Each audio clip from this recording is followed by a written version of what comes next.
Hello, everyone. Today, we have another new video for you. As you are all aware, Abraham's teaching is assisting a large number of people in figuring out their lives and all the problems surrounding them. This video will help you discover your inner power in this universe and use it to create all good things. Now, let's watch this video.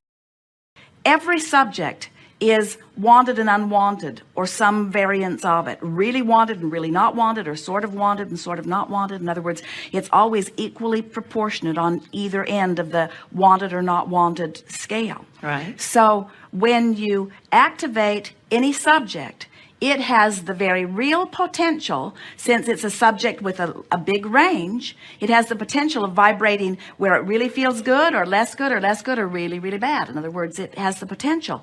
And your propensity for where you ring in on that subject has been practiced and established.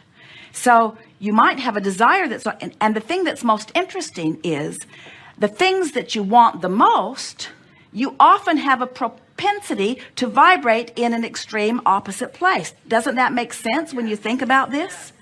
So you have to train yourself into vibrational vicinity of what feels really good. That's why what we commonly say is reach for the best feeling thought you can find from where you are, the best feeling thought from where you are, the best feel, until you just sort of train yourself up the vibrational scale into compliance with as good as it can get so far. There's a subject, and when you focus upon it, it takes you right out of the vortex. Yes. Because you have a habit of thought that's most comfortable that doesn't match what you want. So you think about it and it takes you out, and you think about it and it takes you out, and you think about it and it takes you out, and after a while you're just tired of being out of the vortex, and you say, hey, this subject's not worth being out of the vortex.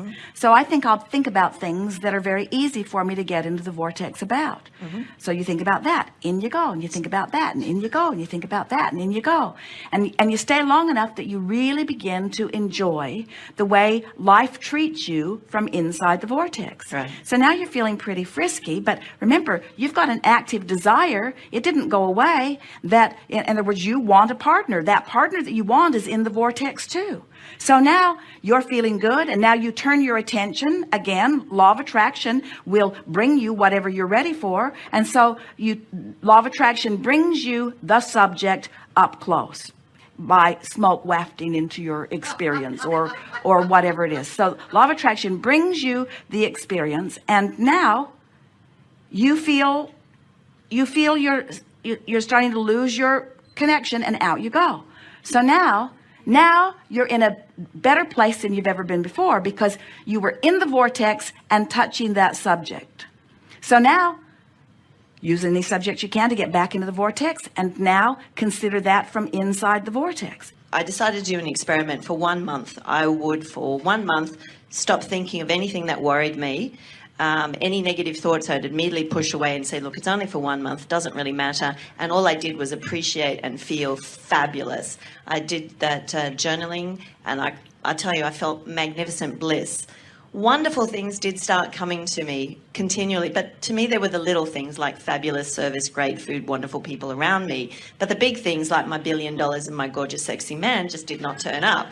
And I thought, well, if I'm in the vortex feeling so good, and you say that when you're in the vortex, things happen like that. Well, I don't understand. We also say that when you're in the vortex, the absence of things wanted does not occur to you. In other words, here's the misunderstanding that you have. And as we speak this here, it's going to help all of you a great deal.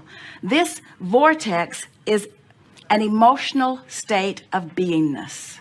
It's not a place of havingness. In other words, it's an emotional state of beingness. It's your, in this moment, response to life. It's the merging of you and you. It's a vibrational state. It's an emotional state. It's not a place. It's not stuff. It's not relationships with others. It's the relationship with you. So it's a state of being.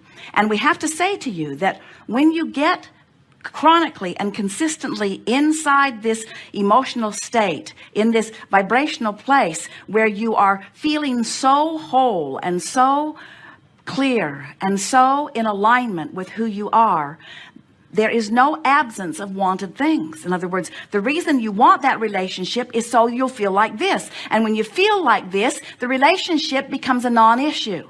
And that's the thing that sort of trips a lot of people up, is that they don't want the relationship to be a non-issue. And we say, yes, you do. You want the absence of the relationship to be a non-issue because you want to be able to achieve the emotional state of bliss regardless of the things that are going on around you. And when you chronically achieve that, then that's when the manifestations start sweeping into your experience. That's when your real life experience mimics or replicates your emotional experience. But when you clutter the two, when you confuse the two, when you think the vortex is the place where and we know, we have said those words. We say, get into the vortex where everything that you want is. But we want to clarify that by saying, get into the vortex where your emotional state of being is one of worthiness and confidence and completeness and certainty and stability and elation and passion.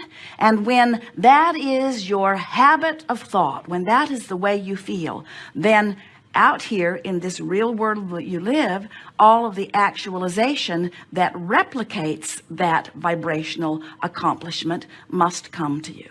So what happens is you get in and you feel that way, and then you take score, and then you don't feel that way.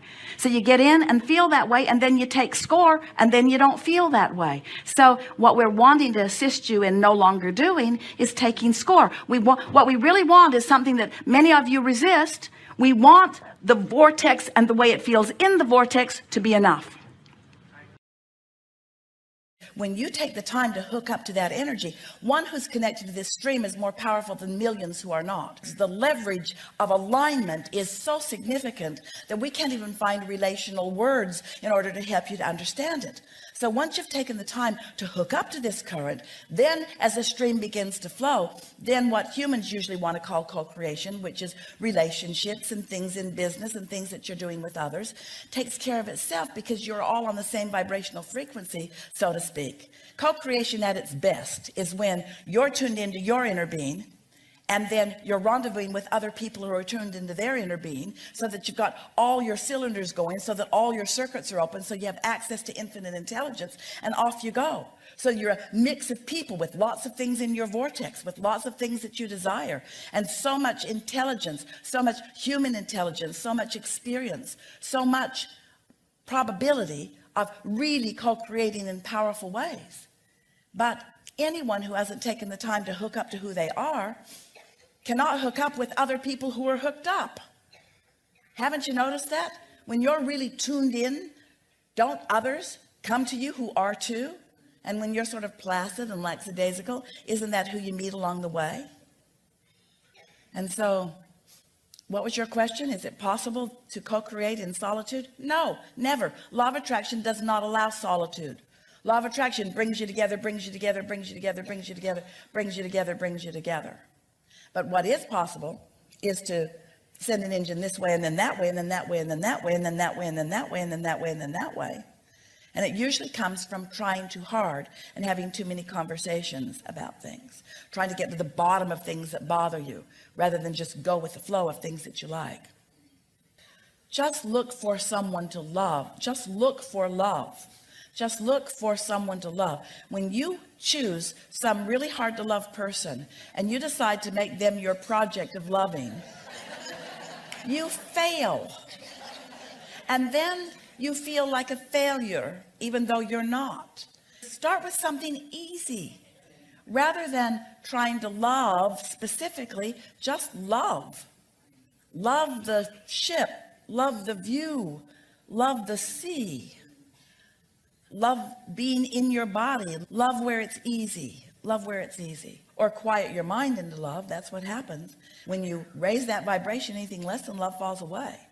And now you're in sync with love. And then when you come out of meditation, haven't you noticed how at times when you know you're really tuned to your source energy and you look at someone or something and you just feel this feeling of expanded appreciation and love. When you talk about that singular co-creation, we like that terminology, singular.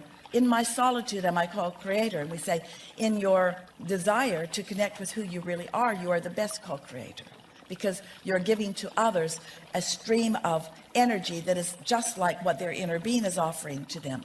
But you are up close and personal. You're like a satellite dish that has beamed it to them in a way that it's more tangible.